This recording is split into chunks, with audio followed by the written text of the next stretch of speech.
Our school, Michael Nagar Shikhaniketan, government-sponsored co-ed English medium higher secondary, has taken an excellent initiative in conducting online classes through YouTube channel.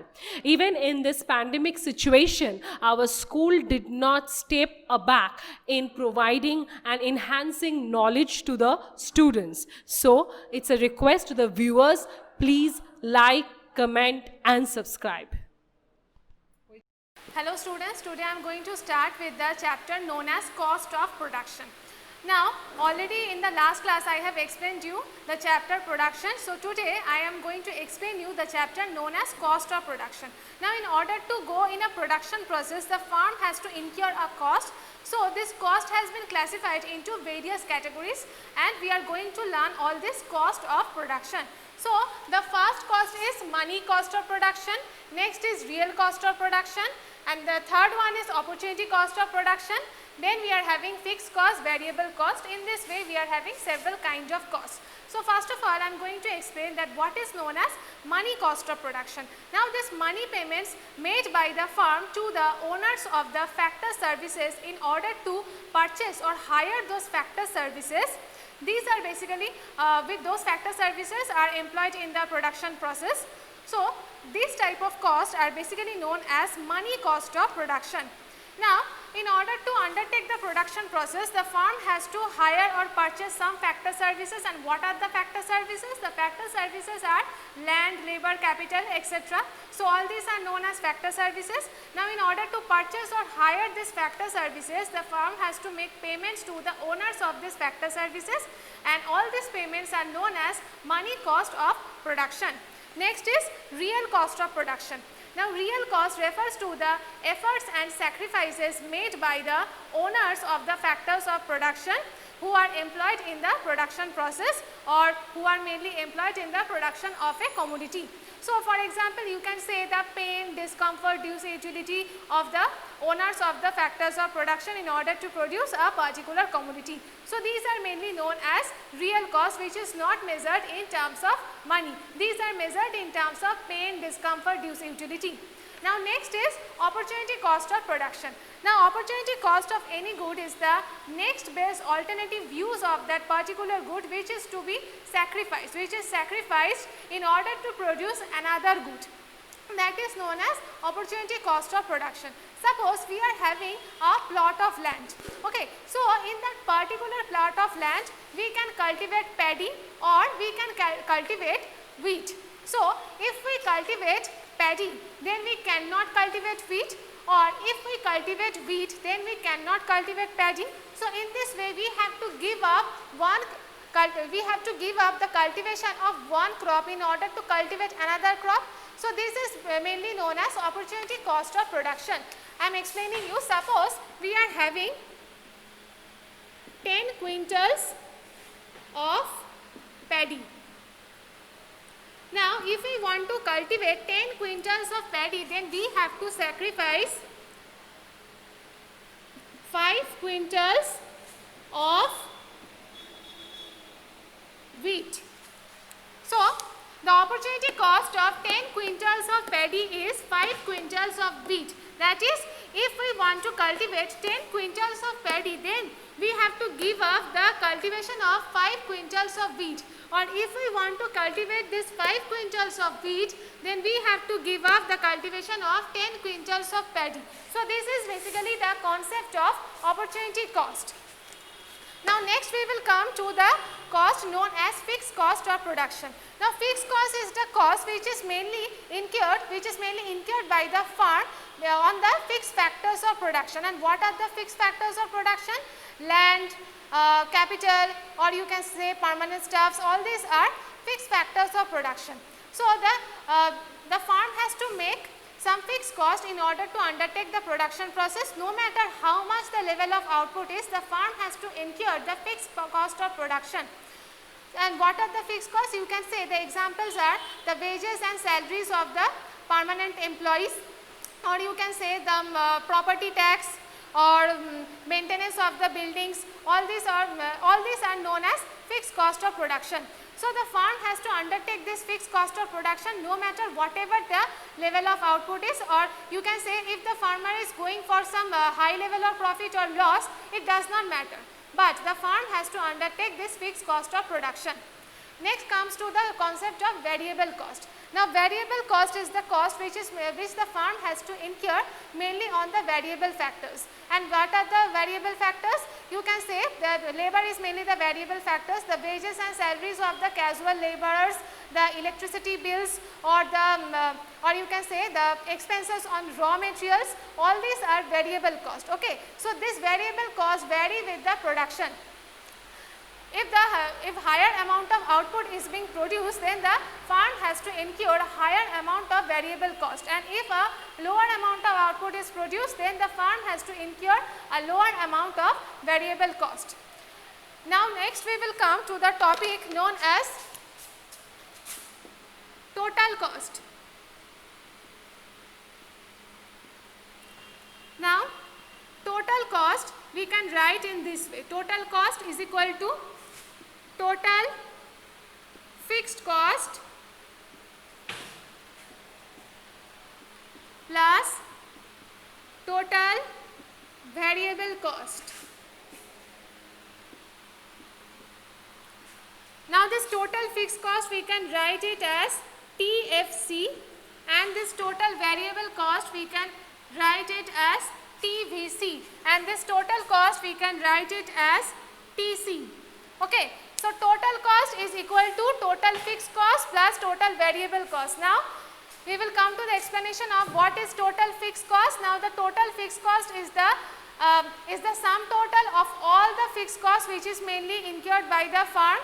The fixed cost is mainly incurred on the fixed factors of production. So the sum total of all fixed cost is known as the total fixed cost, and the sum total of all the variable cost is mainly known as the total variable cost. So the total fixed cost plus the sum total of total fixed cost and total variable cost is mainly known as the total cost of production. Here one chart is given in order to show you the relation between TFC, TVC and TC. So you can see that when the output is 0, TFC is 60, because no matter how much is the level of output, the farm has to incur a minimum fixed cost. The fixed cost will be always same at every level of output. So when the output is 0, the farm has to incur this fixed cost of rupees 60. But the variable cost is 0. Since the output is 0, the variable cost always varies with the output. So here since the output is 0, so the total variable cost will also be 0. So we all know that total cost is equal to total fixed cost TFC plus total variable cost, that is TVC. So here TC will be TFC plus TVC, which is 60 plus 0 is equal to 60. Next is when output is rising from 0 to 1, the TFC is remaining same, that is the fixed cost will always remain same. As I have told earlier, the fixed cost will always remain same at every level of output. So the fixed cost is remaining rupees 60, but this TVC, this variable cost, is increasing from 0 to 40, and this TC is also increasing. So 60 plus 40 is 100, and in this way when the output is again increasing from 1 to 2 units, the fixed cost is again remaining same, but the TVC is increasing from 40 to 76, and this TC is becoming 60 plus 76, which is 136. Next, when the output is also increasing from 2 to 3 units, the TFC is remaining 60, but this TVC is also increasing from 76 to 102, and this TC is 60 plus 102, that is TFC plus TVC, which is 162.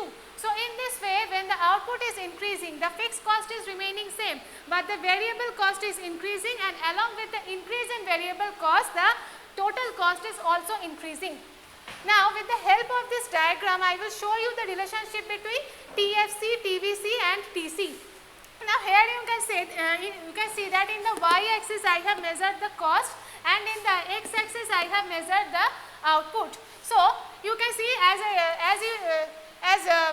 it is clear from the chart that TFC is always remaining same at every level of output. So it will be a horizontal straight line because it is always same at every level of output. But TVC, you can see that it is concave in the downward direction. It is concave in the downward direction because it mainly indicates that TVC is increasing at a decreasing rate. And after this OQ level of output, you can see that TVC is concave upward, and it mainly indicates that TVC is actually increasing at an increasing rate. Since in the similar way TC curve, the TC curve is also increasing and decreasing along with TVC curve. So, the TVC curve is also having a concave downward slope. And after this OQ level of output, this gap is mainly known as TFC. So, after this OQ level of output, the TC curve is also sloping upward, that is, it is having a concave upward slope. So, in this way we can say that the TC curve is also increasing at an increasing rate after this OQ level of output. So, in this way I have already explained the relationship between TFC, TVC and TC with the help of this diagram. I think it is clear to you. Now we will come to the factors which are mainly determining the cost of production. So, first of all, the first factor is cost of production depends on the amount of inputs used. So, mainly if a larger amount of inputs is being used in the production process, then the cost of production will also increase with the increase in inputs. Next is cost of production also depends on the efficiency of the inputs. So, here if the input is very much cost efficient, then the cost of production will decrease, and if the input used in the production process is not cost efficient, then the cost of production will increase. Next is money cost of production also depends on the prices of the factors of production. So, the money cost of production is mainly dependent on the prices of the factors of production. So, now what are the factors of production? Mainly land, labor, capital, these are the factors of production.